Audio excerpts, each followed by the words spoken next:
O Senhor esteja convosco. Ele está no meio de nós. Proclamação do Evangelho de Jesus Cristo segundo Lucas. Glória a vós, Senhor. Naquele tempo, Jesus andava por cidades e povoados, pregando e anunciando a boa nova do reino de Deus. Os 12 iam com ele. E também algumas mulheres que haviam sido curadas de maus espíritos e doenças. Maria, chamada Madalena, da qual tinham saído 7 demônios. Joana, mulher de Cusa, alto funcionário de Herodes. Susana e várias outras mulheres que ajudavam a Jesus e aos discípulos com os bens que possuíam. Palavra da salvação. Glória a vós, Senhor.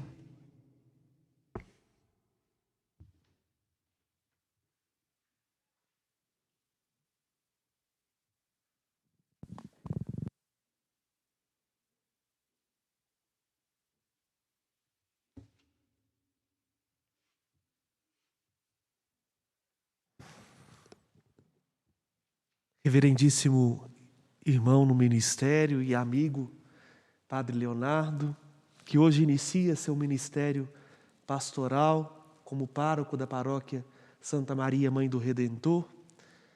Não só a minha saudação, mas também a minha oração e prece por um fecundo ministério pastoral, a fim de que com a simplicidade, com a humildade, mas ao mesmo tempo com o silêncio e bom humor do Senhor, o Senhor possa ser para aquele povo um sinal de ternura, misericórdia e paz.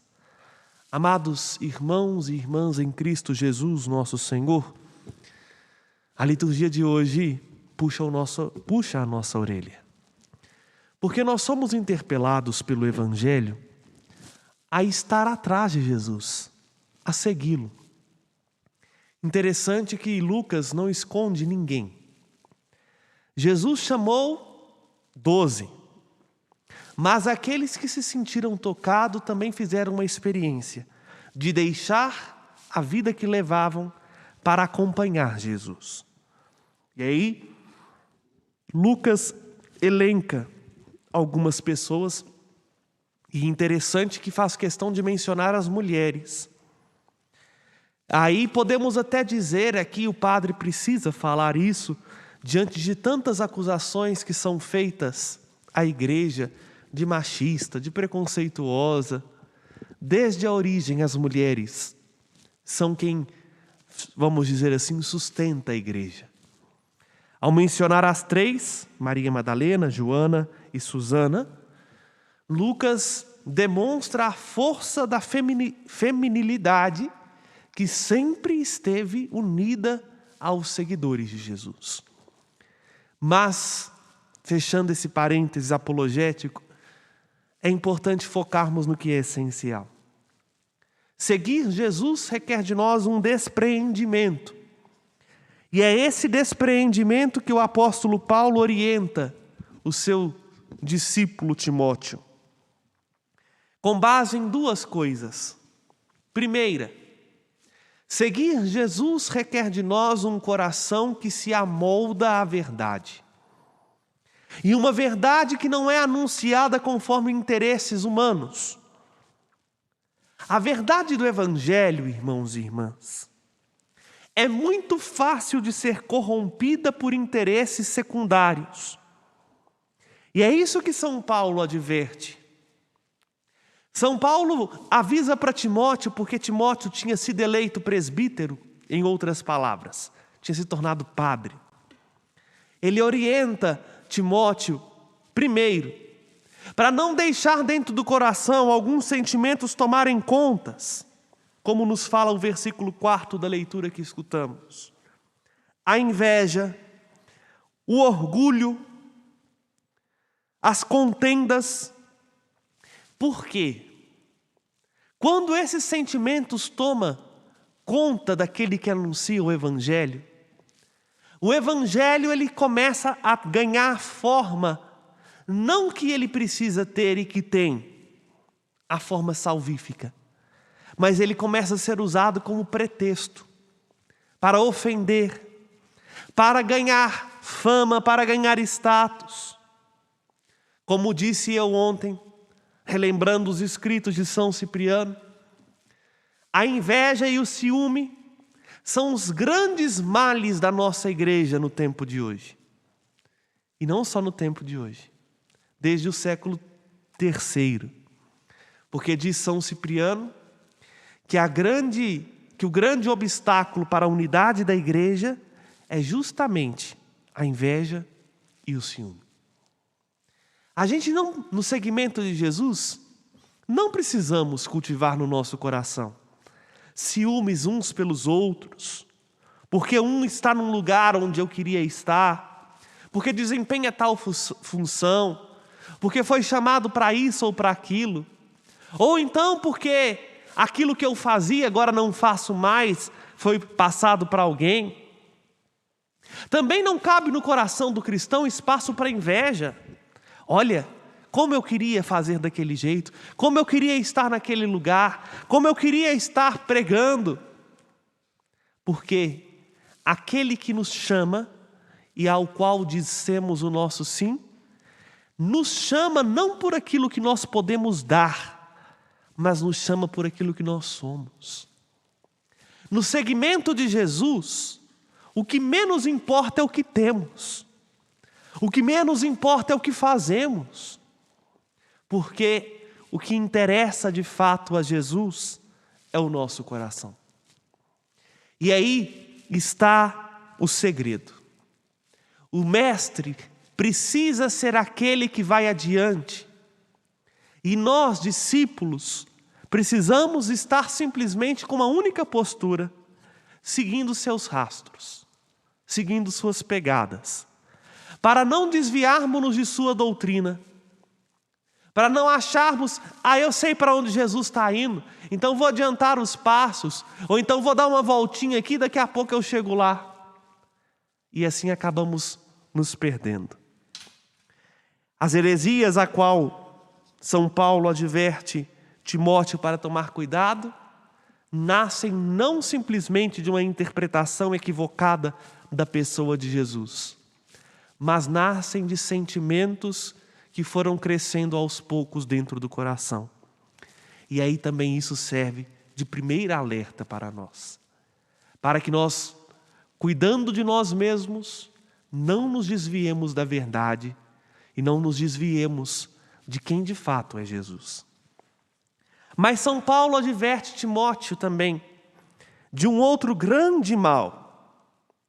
Mal que corre o risco de abeirar-se de um coração daquele que de fato não compreende o seu lugar atrás do Mestre. Mal que bate à porta de tantas pessoas. O apego aos bens materiais, o apego ao dinheiro. Vejam,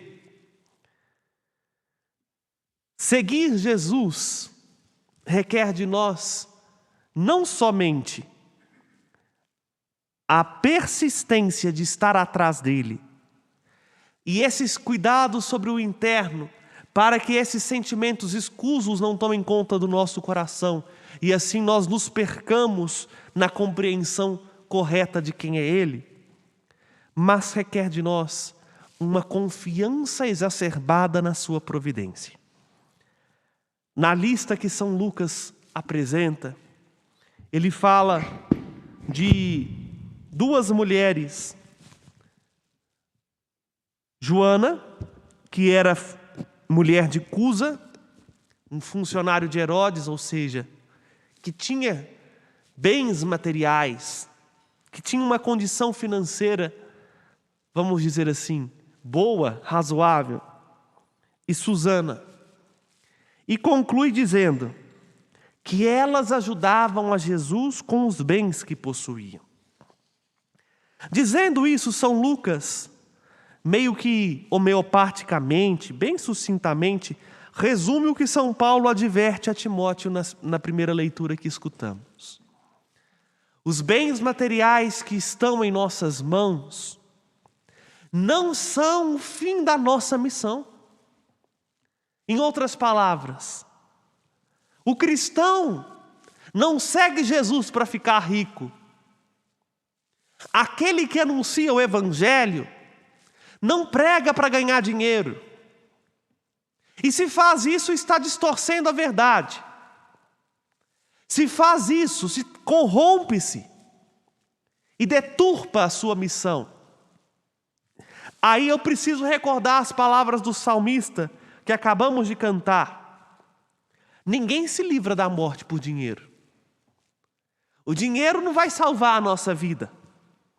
Pelo contrário, quando todo mundo aplaude e fala assim, olha, isso é que é vida, o salmista lembra, cuidado, vai terminar na sepultura e nunca mais vai ver a luz da salvação.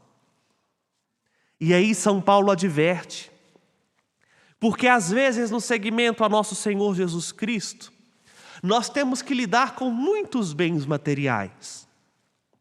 Bens que não são nossos, mas que é para aqueles que precisam. E São Paulo diz, cuidado, Timóteo, porque grande fonte de lucro é a piedade. E é verdade. Se a gente não toma cuidado, nós podemos fazer com que a fé, a devoção, transforme a igreja numa empresa. Transforme a igreja numa fonte de renda, para ganhar lucro. E aí, mensura-se todo o trabalho pastoral pelas finanças. Mensura-se o bem que faz pelo resultado final no caixa. Até tem gente que mede, a festa da paróquia foi boa, porque rendeu tantos mil no final da festa. Esse ano a novena que nós fizemos não foi boa não, porque não deu lucro. Está vendo? Já é o que São Paulo está advertindo. Nós não fazemos novena, festa, quermesse para ganhar dinheiro. O nosso trabalho pastoral não pode e não deve ser pautado pelo lucro. Porque São Paulo vai nos advertir. O que pauta a nossa ação precisa ser a salvação. E estando no segmento de Jesus Cristo, nosso Senhor, nós aprendemos uma coisa: o essencial Ele não deixa faltar. O que é essencial para a igreja, para o projeto pastoral, para a nossa vida, para a missão, não falta, como vai também dizer o salmista. Tendo o que comer, tendo o que vestir, buscando a justiça, de modo que todos tenham o mínimo, isso não falta. Agora, se quisermos pautar a nossa vida pelo dinheiro, pela cobiça, vamos acabar, mais uma vez, saindo da trilha, saindo de trás do Mestre. São Paulo vai advertir isso, e aí eu vou pegar novamente, literalmente, o que São Paulo disse, porque ele diz, nós não trouxemos nada a este mundo, e tampouco podemos levar algo deste mundo. Como a sabedoria popular diz, né? Caixão não tem gaveta. Tendo alimento e vestiário, fiquemos satisfeitos. E aí ele adverte, versículo 9. Os que desejam enriquecer caem em tentações e armadilhas, e em muitos loucos e perniciosos desejos, que afundam o homem na perdição e na ruína. E olha a profundidade desta palavra, com a qual eu nem preciso explicar mais nada. Vejam, porque a raiz de todos os males, vou repetir, hein? A raiz de todos os males é a cobiça do dinheiro. O cristão não é aquele que cobiça nem um lugar, nem a posição de alguém, Mas também um cristão é aquele que não cobiça dinheiro e fortuna. Se realmente quisermos sermos discípulos de Jesus, a nossa missão é exatamente essa, como nos alerta São Paulo. Fugir das coisas perversas e buscar, de fato, a piedade autêntica, o amor autêntico a Deus, a firmeza, a mansidão. O cristão que segue Jesus é aquele que combate o bom combate da fé em vista à salvação eterna. E aí está a nossa meta. Seguir Jesus não é ser Maria vai com as outras. Seguir Jesus é estar disposto a caminhar com Ele até chegar ao lugar onde Ele está. E onde o Senhor está? O Senhor está junto do Pai, em sua glória. O cristão é aquele que, seguindo Jesus, está disposto a abrir mão dos sentimentos e dos bens, na certeza de que se isso me faz mal e me afasta do Mestre, é melhor deixar de lado, porque o grande tesouro que interessa para o cristão não são os bens deste mundo, mas é o bem que se conquista neste mundo, a salvação, a vida com Deus. Sejamos de fato, seguidores de Jesus. Sejamos homens e mulheres que, ouvindo atentamente o Senhor, está disposto a tudo perder para ganhar aquilo que não se compra com dinheiro, nem se conquista com a força humana, para ganhar a plenitude da vida que brota daquele que nesta vida soube ouvir, guardar a palavra de Deus e, colocando-a em prática, seguir o caminho, a verdade e a vida que é Jesus. Louvado seja nosso Senhor Jesus Cristo. Para sempre seja louvado. Com confiança, apresentemos ao Senhor nosso